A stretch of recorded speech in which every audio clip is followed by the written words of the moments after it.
Infelizmente, eu acredito que sim, vai escalar mais essa tensão. A popularidade do presidente Lula está subindo no meio desse conflito. Se escalar o conflito, se gerar algum problema para a economia, azar, né? A primeira coisa, tem que pensar na próxima eleição. A melhor hora para enviar dólar para o exterior é sempre. Você acredita que o Brasil pode virar uma Argentina ou Venezuela se continuar assim? O pior cenário é entrar numa recuperação judicial e aí o investidor tem um default na renda fixa. Fazendo isso, o portfólio vai bem.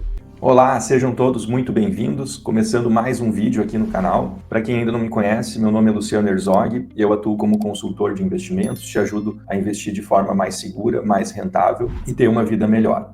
Hoje eu vou gravar um vídeo aqui num formato um pouquinho diferente. A partir das últimas semanas, desde que veio a tarifação de 50% para os produtos brasileiros enviados para os Estados Unidos, eu venho recebendo muitas e muitas dúvidas, muitas perguntas aqui nos comentários do YouTube, lá no direct no Instagram, ou mesmo aqui os investidores que eu presto consultoria me perguntando via WhatsApp. Então eu decidi gravar esse vídeo respondendo as principais perguntas que eu estou recebendo. Vamos então à primeira pergunta, tá? A pergunta acho que eu mais estou recebendo aqui. Você acha que vai escalar muito mais a tensão entre Brasil e Estados Unidos? Ninguém tem bola de cristal, ninguém sabe ao certo o que vai acontecer, mas na minha humilde opinião, eu acredito que sim, vai escalar mais essa tensão. Vai ter novas sanções e novas retaliações. Por que eu acredito isso? Há bastante tempo que eu acompanho política, economia, e a gente sabe que o político, ele pensa o tempo inteiro na próxima eleição. E infelizmente, o nosso presidente, ele está vendo o capital político dele ser aumentado no meio dessa discussão toda. Ele está vendo a popularidade dele ser aumentada, né? Eu vejo aqui pelos comentários que o pessoal coloca, principalmente nos shorts, nos vídeos curtos aqui, a popularidade do presidente Lula está subindo no meio desse conflito. A tendência dele é tentar se aproveitar ao máximo disso e se escalar o conflito, se gerar algum problema para a economia, azar, né? A primeira coisa, tem que pensar na próxima eleição. Infelizmente, eu acredito que sim, vai escalar mais essa tensão, até pelos posicionamentos que a gente tem visto, todas as entrevistas, né? Parece que cada vez mais a gente está se distanciando de ter uma negociação. Eu acho que já deveria ter sido feito isso já no primeiro momento. Não bota mais lenha na fogueira, vai negociar, porque eu acho que a tarifa de 50% ela não é benéfica para ninguém e ela é insustentável. Então, eu tenho vários empresários que eu atendo aqui que exportam para os Estados Unidos, que estão bastante preocupados, porque realmente inviabilizou a venda do produto. Tenho conhecidos aqui que têm operações que a receita é majoritariamente exportação para os Estados Unidos, que já entraram em férias coletivas. Acho que o governo deveria olhar com melhor olhos para isso e buscar um acordo.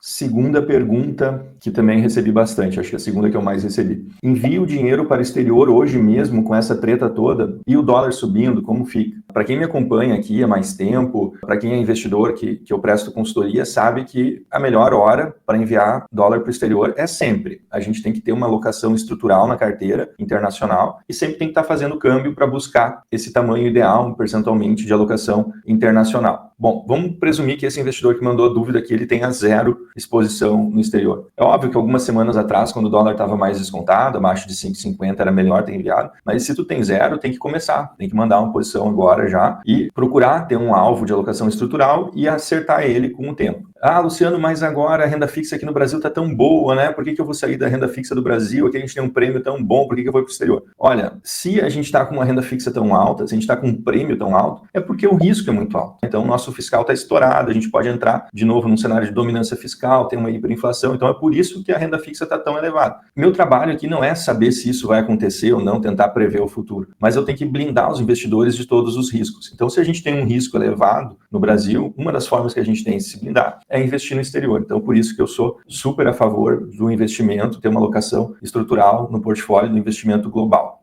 E vamos para a próxima pergunta. Eu vou ler duas junto porque as respostas elas estão correlacionadas. Como você está olhando para a bolsa com tudo isso? Antes estava tudo barato e agora continuo comprando ou devo me preocupar? Tem ações que poderiam se sair bem, quais? Pô, daí não quer mais nada, né? Mas espera aí que eu vou responder. E outra pergunta que eu vou responder junto. Essa confusão toda entre governos Brasil e Estados Unidos impacta diretamente as eleições do ano que vem? Pergunto, pois vejo muitos políticos envolvidos. Vamos lá. Para quem acompanha o canal aqui há mais tempo, em fevereiro eu gravei um vídeo intitulado A Oportunidade da Década. E ali eu pontuei 5 motivos pelos quais eu acreditava que a bolsa estava muito descontada e que ela provavelmente teria uma alta. De lá para cá, de fevereiro para cá, a bolsa subiu bastante após a publicação desse vídeo. Dentre os pilares fundamentais, eu vou citar 3 aqui. A inversão do ciclo de juros, né? Então ali eu imaginava que a Selic ia chegar a 14,75, 15 no máximo e dali ia começar a cair. Alternância de governo, então a gente imaginava uma alternância de governo na próxima eleição e retomada do investidor estrangeiro. E, de fato, desses 3 aqui, o único que estava se materializando era a retomada do investidor estrangeiro. O investidor estava saindo de Estados Unidos, Europa, outros mercados, voltando para o Brasil. Isso fica nítido quando a gente compara o Ibovespa com outras bolsas, bolsa da Colômbia, do Chile, do México, né? A gente de outros emergentes, tirando a Argentina, que a Argentina já tinha andado muito ano passado por causa do Milei, a gente via esse fluxo voltando para mercados emergentes e isso fazendo a nossa bolsa subir. Então, apesar de ter subido, ela ainda estava barata, ainda estava encontrando oportunidades, porque os outros 2 pilares, né, desse tripé, vamos dizer assim, que fariam a bolsa subir, ainda não tinham se materializado. Então, a gente teria muito espaço para andar. Acontece que agora, esses pilares aqui eles estão um pouco ameaçados. Eu falei no início do vídeo, o Lula está capitalizando politicamente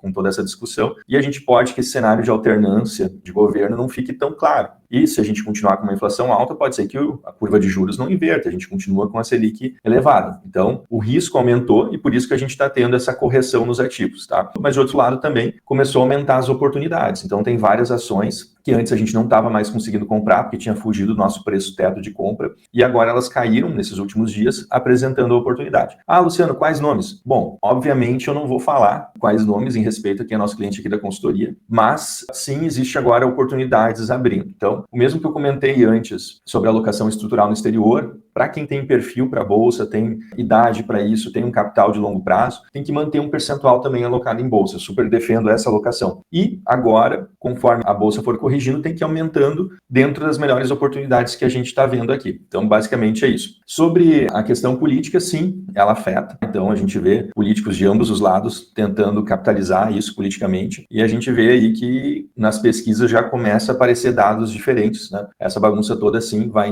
influenciar nas eleições. Próxima pergunta. Essa aqui também recebi bastante. Você acredita que o Brasil pode virar uma Argentina ou Venezuela se continuar assim? E eu não gostaria de ter recebido essa pergunta, tá? E também, como brasileiro, espero que isso realmente não aconteça. Então, assim, acho que não, tá? Acho que o Brasil tem diferenciais em relação a esses seus países, tem uma economia muito mais forte, tem uma classe empresariada muito mais forte, um agro muito forte. Então, acredito que isso não vai acontecer no Brasil. Mas, sim, se está tendo a pergunta aqui é porque tem algumas semelhanças e o risco vem aumentando. Conforme o risco vem aumentando, a gente tem que investir mais no exterior, simples assim. Próxima pergunta, essa aqui eu achei muito interessante, recebi de um cliente meu. Diz assim, ó, renda fixa de crédito privado pode ser afetada com essa crise? Achei muito legal a pergunta. Como eu falei no início do vídeo, nosso trabalho aqui é a gestão de riscos. Então, sábado, eu tive aqui no escritório com a minha equipe, a gente ficou revisando vários papéis que a gente aloca para os clientes e a gente identificou, assim, alguns riscos. Então, no crédito privado tem, principalmente nos CRAs, quem não sabe, CRA é um título de renda fixa emitido por uma empresa do agronegócio. Tem aí empresas de pesca, por exemplo, que exportam muito para os Estados Unidos, empresas de laranja, por exemplo, sei lá, 20, 30, 40% da sua receita é exportação para os Estados Unidos. Na verdade, 80% da laranja que os Estados Unidos consomem é brasileira. Vamos imaginar que num cenário desses, essas empresas elas têm uma redução no EBITDA ali de 20, 30, 40%. A gente tem que projetar isso, ver como é que vai ficar o fluxo de caixa e ver como ela vai conseguir lidar com o endividamento dela. Então, a gente está fazendo essas simulações e alguns papéis a gente já está recomendando sair. Então, isso é muito importante. A maioria do pessoal aloca em crédito privado sozinho, sem algum acompanhamento. Então, é super importante ter um profissional te acompanhando nesse momento. Então, se você tem dúvida se a sua carteira está exposta a esse tipo de risco, eu vou deixar aqui embaixo o link da minha página institucional. Você pode deixar os seus dados aqui e a gente entra em contato para uma análise de carteira gratuita. Então, voltando à questão do crédito privado, sim, tem empresas que vão ser afetadas diretamente e essas empresas podem ter alguma dificuldade de honrar suas dívidas e, nesse caso, elas podem pedir para alongar os prazos dessa dívida ou, num pior cenário, entrar numa recuperação judicial e aí o investidor tem um default na renda fixa. Então, tem que ter muito cuidado agora com o crédito privado, tem que selecionar muito bem, principalmente no agro.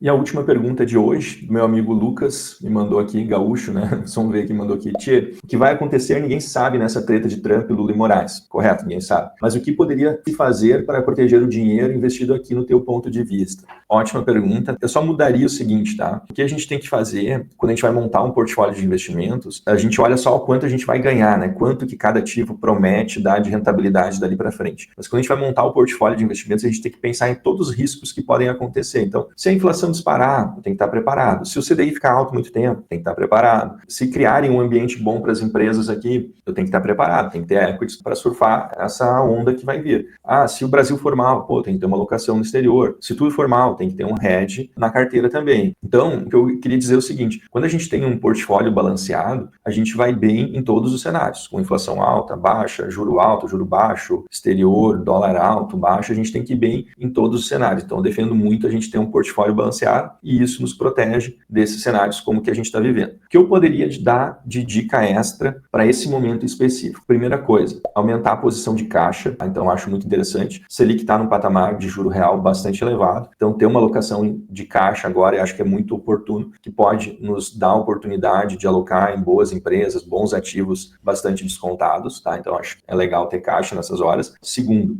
quem tem uma alocação modesta internacional, quase nada, tem que começar, né? Apesar do dólar ter subido, pode subir mais se a tensão continuar aumentando, então acho interessante, tá? Ter uma alocação internacional. Então basicamente é isso, ter um portfólio balanceado, observar para ter caixa e observar para ter uma posição internacional. Fazendo isso, o portfólio vai bem. Tem que pensar em todos os riscos que podem acontecer. Para quem quer um auxílio nisso, pode me chamar aqui que a gente ajuda na consultoria de investimentos.